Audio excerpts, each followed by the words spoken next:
A federal investigation into the police force in Cleveland. The investigation underway even before what we've now learned. A 12-year-old boy shot and killed by an officer, the boy holding a toy gun.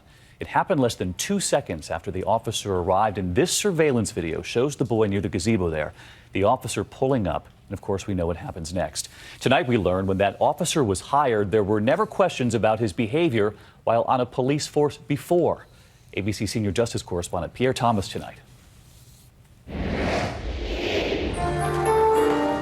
Tamir Rice, just 12 years old, laid to rest after being fatally shot by a police officer who mistakenly thought the boy had a deadly firearm.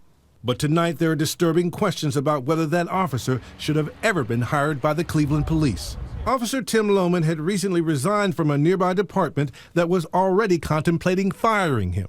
One supervisor writing, his handgun performance was dismal, that he became distracted and weepy during firearms training, concluding that due to this dangerous loss of composure during live training, I do not believe Loman shows the maturity needed to work in our employment. But stunningly, Cleveland police admit they never checked Loman's personnel file before hiring him. He absolutely should not have been a police officer. The officer's judgment is a crucial question. The boy was shot dead less than 2 seconds after Loman's patrol car pulled up.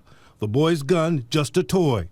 The community outraged. His young, fragile life was snuffed out like a candle in the wind. Cleveland's force had been under federal investigation before this shooting, and today the Attorney General announced this damning assessment. The Cleveland Division of Public Police engages in a pattern and practice of using excessive force.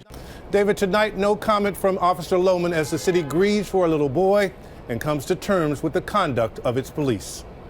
Pierre Thomas live in Washington. Pierre, thank you.